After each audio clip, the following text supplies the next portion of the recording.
The elevators are activated and soon more men are joining the revolt. Shootouts ensue in the corridors, but no matter how many prisoners the guards manage to kill, dozens more leave their workstations to fight. While Loy and Cassian make their way upstairs, a countdown is announced to isolate Level 5. However, the duo reaches the command center and kills an officer as they demand the countdown to be turned off. Once that's done, the duo also forces the officers to shut down the power. Recent rebel activity around the universe has caused the dictatorship known as the Galactic Empire to announce new yet much worse laws. Taxes are raised 5 times, and the use of any local traditions like festivals as cover for rebel activity will cause a permanent removal of imperial tolerance. Any criminal act, no matter how small, will be classified as a Class 1 offense, and all outstanding fines must be paid in full. After getting involved in various rebel activities that included killing guards and stealing from the Empire, Cassian secretly returns to his adopted family's home on planet Ferrix. He's welcomed by his mother Marva, who warns him this isn't a safe place for him because Empire troopers are everywhere. Someone has snitched on him and now he's a wanted man. Cassian explains he's made good money so they should escape together in the morning. Afterward, Cassian sneaks around to visit Bix at her salvage yard. However, she isn't happy to see him because his presence equals danger. Everyone in town blames him for the troopers that have taken over, and it's just a matter of time before someone turns him in. He promises he'll be gone in the morning and asks her about a mysterious buyer that was supposed to contact him, but Bix doesn't know the person's identity. As Cassian carefully navigates the town to avoid the troopers, he remembers a day from a few years ago. While the troopers marched on the streets, a group of rebels started to throw rocks. Cassian's father tried to stop them to avoid trouble, but it was too late. The troopers turned around and arrested the protesters together with Cassian's father, who was hung as punishment. After avoiding a few more guards, Cassian gets home, only to learn Marva doesn't want to leave. She points out the Empire is everywhere, so leaving won't make a difference. She'd rather stay and help the rebellion. Cassian thinks she's crazy and leaves alone. Sometime later, Cassian is living on the beach resort world of Niamos under the fake name Keith Gergo. Whenever he's out on a walk, he keeps glancing at all the drones and troopers in the area, showing a bit of paranoia. One morning, a trooper notices this and calls out his suspicious behavior, so Cassian tries to explain he's only going to the store. The trooper doesn't believe him and stops him from leaving, while a droid chases after some people that are currently running away. Once it's done with the others, the droid grabs Cassian by the neck and holds him against the wall. Moments later, Cassian is at the courthouse, but at least they don't know his real identity. He's charged for civil disruption, anti-imperial speech, fleeing the scene of an anti-imperial activity, and damaging imperial property. He tries to protest against these lies, but the judge adds it as another charge and gives him 6 years in prison. Then Cassian is put in line with other prisoners to board the transports that will take them to different prisons. Once again, he tries to explain he's just a tourist, but the troopers just threaten him with weapons to keep him moving. Inside the shuttle, all the prisoners are ordered to remove their shoes and their hands are shackled to the seats. Eventually, they make it to Narkina 5, a planet mostly covered by water where each building is actually a giant ship. The prisoners are dropped at one of these ships and the warden explains this is a factory facility, meaning all the prisoners will be forced to work. Then he presses a button that makes everyone squirm in pain until they fall. It turns out the floor can electrocute people on command. That's why prisoners must keep their feet bare and the staff wears special boots. The floors are made of steel and there are 3 levels of shocks. What they just experienced was only level 1. After being given the prison uniform, Cassian is taken to his assigned factory floor. There's a delay at the entrance and he gets to hear all the details of the guard shifts. All the prisoners put their hands on their heads as soon as they see a guard, and Cassian is sent to the working area on an elevator. The factory has 7 levels and Cassian has been assigned to the day shift on level 5. The manager of this unit is Loy, who shows Cassian the ropes. The shifts are 12 hours long and the prisoners are under constant evaluation. The different areas compete against each other, so Loy tells Cassian not to slow them down if he doesn't want trouble. Cassian is sent to work and he meets his table mates, who are trying to rush through the job. Since they've been missing a man for a while, they're behind on production. Suddenly it's announced that Sector 5's productivity isn't acceptable and Loy orders everyone to hurry up, threatening to punish the slowest table. Everyone starts working as fast as they can, putting all their energy into it. After the day is over, the prisoners are put in lines again so the night shift can come in. Cassian notices a man talking to a guy from another sector using sign language at the window. Then Cassian's group is taken to their block, where he learns about the lights. White is cold, red is hot. If the white lights start flashing, it means they have a few seconds to get in their cells. There are sensors in the floor, so if they detect 2 men in one cell, they get instantly fried. Cassian's taken to his new cell, which has a wall rack with all the necessities: water, night light, shaver, plate with a spoon, and a toilet that comes out. The food comes from a tube and he can eat as much as he wants because the guards like them healthy and fueled. The factory team that wins the day's productivity numbers gets more flavor, and those whole loos get fried. There's also a screen on each cell that counts how many days each prisoner has left. A man asks Cassian what he did, and when Cassian says nothing, the guy isn't surprised and shares that they recently doubled everyone's sentences under the new law. The prisoners start discussing all the news and the situation with the rebels, but Cassian pretends he knows nothing. A man tells Cassian not to look at the number because it doesn't really matter, they'll be in prison as long as the Empire needs slaves. He's interrupted by Loy, who pushes him against the wall and makes him shut up. At that moment the alarm announces a red floor and everyone enters their cells before they could get fried. The lights stay red all night long and turn white in the morning. 30 days later, Cassian has gotten used to the prison routine. He eats the disgusting food from the tube, brushes his teeth with a toothbrush also connected to the wall, and joins his group in a communal shower. The washing is done by automated steam before the prisoners are given fresh clothes. Then the prisoners are put to work for 12 hours, and if anyone slows down for even a second, Loy calls them out for it. That night Cassian is woken up by a horrible sound. It turns out a prisoner self-deleted by jumping on the red floor. Instead of showing sympathy, the other prisoners complain about the smell and how this will affect productivity. On Ferrix, Bix and a friend are taking care of Marva, who has become very ill. Bix enters a secret area behind a repair shop and activates an illegal radio transmitter to try to send a message to Cassian about his sick mother. The rebel network picks up her message and the leaders shut down Bix's line for security reasons. The next day, Bix is horrified to discover that the troopers arrested the owner of the repair shop and feels guilty for using the radio.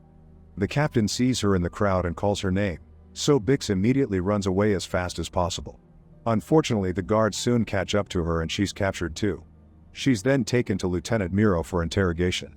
Miro threatens her with pain if she doesn't cooperate and begins asking about Cassian and the mysterious buyer.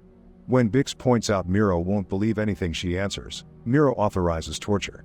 Bix is tied to the chair before a doctor puts a headset on her that makes her yell in unbearable pain. After hours of torture, Miro starts the interrogation again. After she's done, she tells the guards to keep Bix alive as a witness, but they can hang the repair shop owner. In prison, Cassian's teammate Olaf has an injured hand and can barely work, so Cassian takes over his job. Loy congratulates Cassian for thinking fast and announces that Olaf will go home soon because his sentence only has a few days left. Later Cassian takes his bathroom break and while nobody is looking, he removes a panel and starts filing a pipe. At that moment the arrival of a new prisoner is announced and Cassian runs back to get in position. Then he and Burnock watch closely to learn the movements of the guards, revealing they've been planning to escape for days now. After the new guy is dropped, the prisoners keep on working and Olaf insists on working hard and fast regardless of how he's feeling. After the shift is over, the line to go back is slower than usual. Using hand signals at the window, they learn something is going on in level 2. Suddenly the power goes out, but it returns in seconds. Loy informs them that a man is missing, so the lines are being delayed for counting. An alarm starts to wail and the prisoners can tell the situation in level 2 is getting worse, but Loy doesn't let them sign at the window anymore.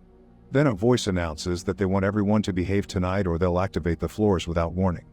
Once they're back in their cells, Cassian asks the new prisoner if he ever thinks about escaping, but Loy doesn't let him reply. Cassian also tries to get information from Loy about the guards on the other floors, however Loy refuses to answer and warns Cassian about his crazy ideas before going to sleep. A frustrated Cassian yells that nobody is listening. The next morning during the shift change, the night team tells Cassian's group that 100 prisoners on level 2 were fried. Olaf has trouble hearing and asks what happened to the level 2 team, so the new guy tells him they were set free. Loy punches him for such a dark comment, but Cassian stops him before it escalates, reminding him to pretend they don't know anything or the guards will turn their attention to them. Then Loy tells everyone that the level 2 deaths are a rumor and they heard nothing. During their shift, Olaf shows signs of exhaustion and has trouble keeping up. At the end of the day, Olaf can barely stand anymore, so Cassian and the others must cover him from the guards. Regardless of Olaf's situation, another table did less work than them, so Cassian's team doesn't get fried. On their way to their cells, Olaf finally collapses. Loy asks the night shift manager to get for a doctor and tells Olaf to hang in there because he only has a few shifts left before going home. Soon a medic arrives and after a quick look, he announces there's nothing to be done because Olaf had a massive stroke. While getting an injection ready, the doctor says in a week everyone will be begging for peaceful death like this and advises Loy to keep his men in line. Olaf is given a euthanasia injection and dies without pain. The guard leaves to get a bag and trolley, so the doctor uses the chance to explain that a man who was released from level 4 ended up back on 2 the next day. When the level 2 prisoners learned about this, everyone was murdered. Cassian and Loy realize that nobody will ever leave this prison. When they're sent back to their cells, Loy finally tells Cassian that there are no more than 12 guards on each level. Cassian says they need to leave tomorrow because the guards must be scared of something if they killed 100 men to keep them quiet. The rumors will spread and soon everyone will know, so they have to leave before they reinforce security. Loy doesn't think Cassian's plan is good enough, so Cassian shakes him and points out they'll bring a new guy to replace Olaf, meaning it'll be the perfect moment to strike. Once they're back in their cells, Cassian tells everyone what he learned from the doctor and Loy finally snaps, yelling that nobody is ever getting out. He sends everyone to bed by telling them to think about it. The next morning Loy gives an inspirational speech to convince everyone they must escape by working together. On their way to the factory, the intercom announces that all shift changes will be silent until further notice. For the next few hours, everyone works and stays in their best behavior. When Cassian finally sees an opening, he leaves his table and a teammate discreetly passes him a wrench that he hides in his sleeve. Burnock also leaves his table and gets in position while the guards announce the new guy is coming, and the prisoners begin gathering machine parts or tools to arm themselves. Cassian makes it to the bathroom and starts filing the pipe again, causing further damage with the help of the wrench. After applying lots of strength, the pipe finally bursts and water begins pouring out. He then runs back to the factory just in time for the arrival of the new prisoner. As water starts reaching the room, the guards activate the lift and the prisoners trigger their plan. Two guys pretend to have an argument that escalates into an actual fight, and while the guards are distracted watching them, Cassian puts the wrench into the elevator to jam it. Next, the prisoners break a machine to expose a thin tube that produces steam. As the guard on the elevator chases the new guy, Burnock jumps on the platform and pulls using all his weight, breaking it. The guard falls and drops his taser, which is grabbed by the new prisoner to get his revenge. After the guard goes down, another officer brings the new man down with a quick shot. All the officers are getting ready to open fire, however Loy commands the prisoners to attack and they start throwing things at the guards. Shots are still fired and a few prisoners are brought down. Burnock tries to keep on climbing, but sadly he's shot down, so Cassian takes over. Eventually the guards get tired of the projectiles in order to activate the floor. The prisoners immediately jump on the table, but a few who aren't fast enough get electrocuted anyway. The floor's power makes contact with the water and triggers a short circuit that shuts down the power on level 5. Now that the electric floor is disabled, the prisoners can move freely and Loy leads a revolt. The guards open fire again, bringing down more prisoners in the middle of the chaos. Cassian continues to climb and finally reaches a guard, so he makes him trip and punches him to knock him out. Then he uses the man's gun to shoot the other guard.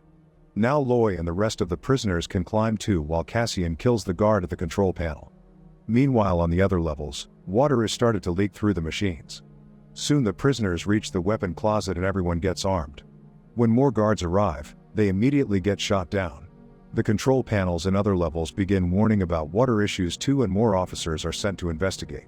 The guys from level 5 start spreading through the facility and killing more guards while calling other prisoners to join the fight. The elevators are activated and soon more men are joining the revolt. Shootouts ensue in the corridors, but no matter how many prisoners the guards manage to kill, dozens more leave their workstations to fight. While Loy and Cassian make their way upstairs, a countdown is announced to isolate level 5. However, the duo reaches the command center and kills an officer as they demand the countdown to be turned off. Once that's done, the duo also forces the officers to shut down the power. The hydro generators are stopped and power goes out in the entire prison before the backup generator kicks in. Next, Cassian keeps both officers against the wall while Loy uses the microphone to inform all the levels what's going on, urging every prisoner to escape now that the floors are deactivated. He also confirms that level 2 was fried and they have no future here, so dying trying to escape is still a preferable end. Soon there's a riot in every level, with prisoners running all over the place and gathering weapons as they chant one way out. Realizing they're vastly outnumbered, the surviving guards stay hidden in a bunker. The prisoners run through all the corridors and up the stairs until they finally reach the top of the facility. Everyone starts jumping into the water except for Loy, who admits he can't swim. Before Cassian can help him, he's pushed down by the excited crowd. A few hours later, Cassian and another prisoner have reached land and are running away under the light of 3 moons.